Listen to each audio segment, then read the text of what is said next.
तर प्रेक्षकांनो, छोट्या बयोची मोठी स्वप्न या मालिकेचा 11 मार्चचा रिव्ह्यू तुम्ही ऐकत आहात. तर आपण बघितलं होतं शुभंकर बयोकडे गेले, तिचं सगळं सामान वगैरे आणायसाठी ते मोगल काकूची परवानगी मागताय. ती आता आमच्यासोबत राहील, तिच्या हक्काच्या घरी असं सांगताय. मोगल काकू म्हणतात, सरस्वती तुला हे मान्य आहे का? आता बयो काही बोलत नाहीये आणि प्रेक्षकांनो, बयोने शुभंकरांसोबत राहायला नकार दिलाय. खरं तर हे खूप चांगलं झालंय, ते का मी तुम्हाला पुढे सांगते. तर आता अंकिता म्हणते, चला काका मी तुम्हाला दाखवते खोली कुठे आहे. गौतमी इकडे सुमन आणि आरवची शाळा घेत असते. का सांगितलं तुम्ही शुभंकरला? कोणी सांगितलं होतं हा शहाणपणा करायला? सुमन म्हणते, मला नाही माहिती, मी नाही सांगितलं. आरव आधी शांत बसतो, पण गौतमी म्हणते, आरव कोणी केलं हे सगळं? इरा म्हणते, ह्यानेच केलेलं आहे हे सगळं. मग आरव म्हणतो, हो मीच केलं हे सगळं, मी हे सगळं बाबाच्या आनंदासाठी केलंय. आरव म्हणतो, बाबाला बयोची खरी ओळख करून देणं हा माझा उद्देश होताच आज. इरा म्हणते, बघ बघ मम्मा कसा तोंडवर करून बोलतोय. आरव म्हणतो, हो मी हा सगळा प्लॅन केला होता. गौतमी म्हणते, आरव तुला हे सांगताना लाज पण नाही वाटत आहे का? इरा म्हणते, कशी लाज वाटेल त्याला, त्या भिक्कारडी सोबत राहून राहून ना हा निर्लज्ज झालाय. आरव म्हणतो, इरा काय बोलतेस तू? गौतमी ओरडत असते आरववर, अरे आरव पण तू हे सगळं का केलंस बाबा? तर इकडे हे शुभंकर खूप एक्सायटेड असतात, ते बयोचं सामान भरत असतात. चल चल बयो पटकन आवर, सगळं सामान घेऊयात आपण तुझं. आता त्यांना एका पुस्तकातनं बयोचा लहानपणीचा फोटो दिसतोय, म्हणजे त्या भारतीताई यांचा सगळा छोटेपणीचा फोटो असतो ना, तो बयोने सांभाळून ठेवलेला असतो. तर आता शुभंकर म्हणतात, बाळा बयो, अगं किती आठवणी जपून ठेवल्यास, तरी पण माझ्यापासून लांब राहिलीस तू. का रे राजा, तुला काय वाटलं होतं मला काही त्रास होईल? पण आता नाही, आता तुला तुझं अस्तित्व लपून ठेवायची गरज नाहीये. आता मी जगाला ओरडून सांगणार की तू माझी मुलगी आहेस. चल आवर बाळा, तुझं सामान भर, मी बाहेर थांबतो. आता बयो नकार देते, नाही नाही बाबा मी नाही येणार तुमच्या सोबत. शुभंकर म्हणतात, मी तुला विचारत नाहीये, मी तुला सांगतोय, चल आत्ताच्या आत्ता घरी. इकडे आता आरव आणि गौतमी मध्ये वाद सुरू झालाय. आरव म्हणतो, मी हे सगळं बयोसाठी आणि बाबासाठीच प्लॅन केलं होतं. तुम्ही सगळे बयोच्याच मागे लागलात, तिलाच दोष दिलात. पण ती बिचारी खरं तर यायलाच तयार नव्हती, आम्ही तिला फोर्स केला तिथे येण्यासाठी. शेवटी रवळनाथावरची बयोची श्रद्धा जी आहे ना, ती खरी ठरली. अगं हे सगळं आम्ही प्लॅन केलं, पण तसं घडलंच नाही. हे सगळं अचानक घडलं आणि बयोची आणि बाबाची भेट झाली. गौतमी म्हणते, तिला जर माझी भीती वाटत होती तू सांगतोयस ना, तर ती तिथे कशाला आली होती? आरव खूप इमोशनल होऊन बोलत असतो, अगं मम्मा तिच्या काजव्यासाठी ती आली होती तिथे. अगं त्या पोरीने काय काय केलंय, बाबा बरा व्हावा, बाबाने प्रॅक्टिस चालू करावी म्हणून. आणि जर तिने तिच्या काजव्याचं कौतुक बघितलं तर काय बिघडलं, त्यासाठीच ती तिथे आली होती. तेही तिने तिचं तोंड लपवून ठेवलं होतं. अगं ऐक ना मम्मा, आपण ना हे सगळं विसरून जाऊयात, आपण फॅमिली म्हणून सोबत राहूयात, बाबाचं आणि तुझंही लग्न होईल, आपण सगळे एकत्र राहूयात. अगं मम्मा मी तुला प्रॉमिस करतो, बयो ना तुझ्या वाटेत कधीच येणार नाही, तुझे सगळे अधिकार तुला मिळतील परत, तू प्लीज बयोला स्वीकार. आता इरा म्हणते, काय बोलतोय काय हा, तुझं डोकं फिरलंय का? भिकारी तिची लायकी आहे का? ती या घरातली मोलकरीण म्हणूनच राहणार. आरव आता चिडतो, इरा ती या घरची मोलकरीण नाहीये, आपली बहीण आहे, ती या घरातली सदस्य आहे. इरा म्हणत असते, ती आपली बहीण कधीच होऊ शकत नाही, तिची लायकीच नाहीये. आता आरव खूप ओरडतो, हिच्यावर बस कर आता इरा, हे तू माझ्या समोर बोललीस, पण बाबा समोर बोलायची हिम्मत नको करूस. तुझं हा ऍटिट्यूड आहे ना, तो बदल आता. तू किती प्रयत्न कर बयोला घरात न येऊ द्यायचा, पण बाबा हे येऊ देणार नाही. बयो या घरात राहणार, तेही आपल्या सोबत. इरा पुढे काही बोलणार तेवढ्यात आता बेल वाजलीये. आरव दरवाजा उघडतो आणि आता बाहेर शुभंकर आलेले असतात. आता आरव खूप म्हणजे कौतुकाने विचारतो, अरे बाबा बयो कुठे आपली? तू तिचं सामान घ्यायला गेला होतास ना, कुठे बयो? पण आता शुभंकर काही न बोलता घरामध्ये येतात, ते खूप शांत बसलेत. तर आता गौतमी पण विचारते, अरे शुभंकर काय झालं, तू बयोला आणायला गेला होतास ना, कुठे बयो? आणि तिचं सामान कुठे? का आपल्याला घ्यायला जायचंय का, ती येणार आहे मागाहून? काय झालं शुभंकर, बोल ना काहीतरी. आता शुभंकर खूप चिडतात, म्हणतात, गौतमी सांगितलं ना एकदा ती येणार नाहीये इथे म्हणून, आणि निघून जातात तिथून. आता या सगळ्यांनाच कोडं पडलंय की काय झालं असेल. आता हा सस्पेन्स त्यांनी शेवटपर्यंत टिकवलाय. पण आता गौतमी विचार करते, बरं झालं ती कार्टी इथे आली नाही ते, पण तिने का नकार दिला असेल शुभंकर सोबत येण्यासाठी?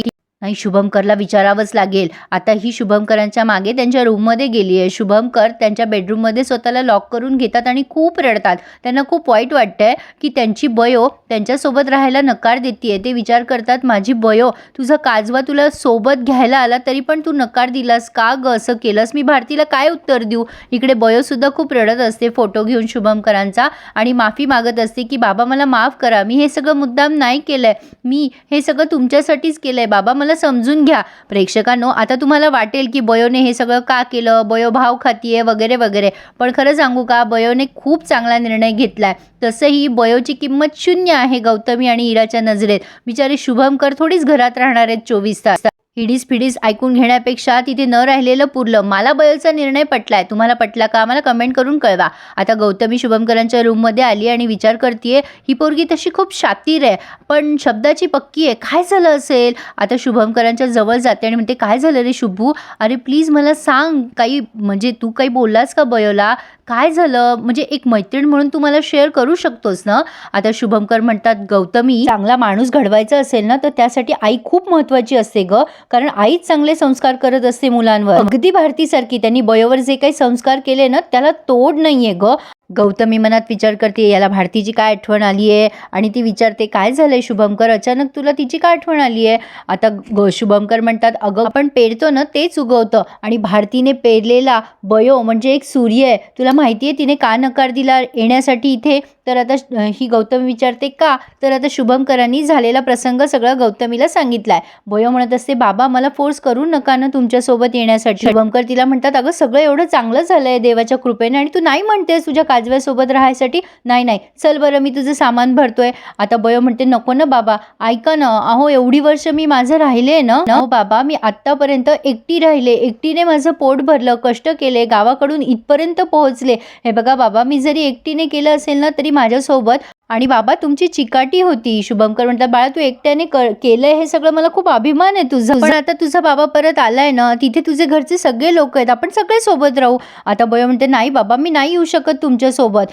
शुभमकर म्हणतात, मला कारण तर सांग ना. आता बयो म्हणते, नाही सांगू शकत. शुभमकर म्हणतात, सांगावंच लागेल तुला कारण. बयोने अगदी जेन्युइन कारण सांगितलंय प्रेक्षकांना, म्हणजे माझ्या मते तरी योग्य आहे. बयो म्हणते, बाबा इरामुळे तिला ना तुमच्यासाठी खूप इन्सिक्युरिटी वाटते. शुभमकर म्हणतात, म्हणजे काय म्हणायचंय तुला? बयो म्हणते, इराला असं वाटतं की मी तुमच्यावरचं प्रेम हिरावून घेईल, तिला तुम्हाला शेअर नाही करायचंय. शुभमकर म्हणतात, काय बोलतेस तू बाळा? अगं तुझ्यावर जेवढं मी प्रेम करतो तेवढं तिच्यावरही करतो ना मी, तू चल मी तिला समजवतो. बयो म्हणते, नको नको बाबा, तुम्ही तिला समजवल आणि अजून गोष्टी चिघळतो. अहो तिच्या जागी मी असते तर हेच केलं असतं. ती तुमची पोटची पोर आहे ना, तिला तुमच्याबद्दल माया वाटणारच ना. तिची जागा असं दुसरं कोणी घेते हे बघून तिला वाईट वाटणारच ना. शुभमकर म्हणतात, हे बघ बयो, मला तुझं बोलणं कळतंय, पटतंय, पण आपण करूया ना सगळं नीट. वेळ गेला ना की सगळं ठीक होईल बघ. चल आपण समजून सांगू इराला, वेळ गेला ना की सगळं नीट होईल, चल बरं. आता बयो म्हणते, बाबा वेळच तर हवाय ना आपल्याला. बाबा ऐका ना, जोपर्यंत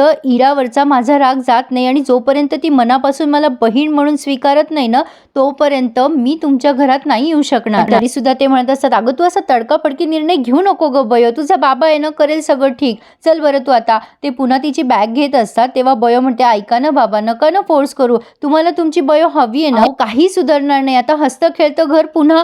शुभमकर म्हणतात, काहीही होणार नाही बयो, मी आहे ना.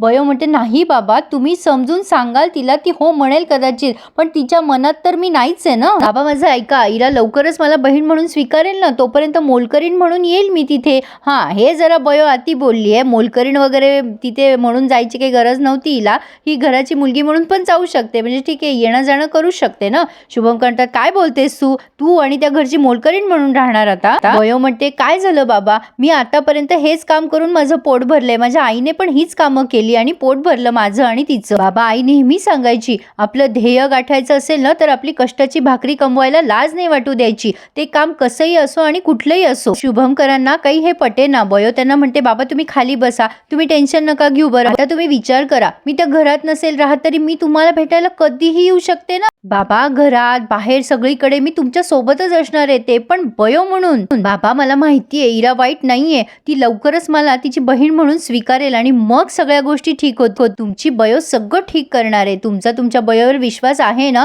तर अशा प्रकारे बयोने नकार दिला शुभमकरांसोबत येण्यासाठी इराचं निमित्त काढून. तर आता ती खूप रडत असते. तेवढ्यात विशालचा फोन येतो तिला आणि विशाल म्हणतो, काय ग तिकडे दंगा सुरू असेल ना. बयो काहीच बोलत नाही. विशाल म्हणतो, काय ग सरस्वती, काय झालं, रडतेस का? मग बयो म्हणते, सर मला तुम्हाला भेटायचंय. आता ती रडत रडत बोलते तेव्हा विशालला जरा टेन्शन आलंय. तो म्हणतोय, काय झालंय सरस्वती, तू शांत हो, मी येतो तुला भेटायला. आणि आता इथेच त्यांनी हा रिव्ह्यू पूर्ण केला. आणि प्रेक्षकांनो, परवा प्रोमोचा रिव्ह्यू मी मुद्दाम दिला नाही, कारण मला नेमकं कारण माहिती नव्हतं की बयोने कशामुळे येण्यासाठी नकार दिलाय ते. पण आता पुढचा प्रोमो आज थोड्याच वेळात येईल तुम्हाला. तर तुम्हाला आजचा रिव्ह्यू कसा वाटला ते मला नक्की कळवा. काय ना प्रेक्षकांनो, अजून यांच्या लव्ह स्टोरीचा ट्विस्ट समोर आलेला नाहीये, कारण विशाल, बयो आणि इरा या तिघांच्या लव्ह स्टोरीमध्ये काहीतरी मोठा ट्विस्ट ते आणतील समोर, म्हणजे काहीतरी भानगड होणार आहे. आता बघूयात पुढे काय काय होतंय ते. पण ठीक आहे, मला बयोचा निर्णय पटलाय. अगदीच काही चुकीचा निर्णय नाहीये तिचा, तिने योग्यच निर्णय घेतला असं मला वाटतंय. तुम्हाला काय वाटतं मला नक्की कमेंट करून कळवा आणि चॅनलला प्लीज सबस्क्राईब करायला विसरू नका. प्रोमो थोड्याच वेळात येईल. धन्यवाद.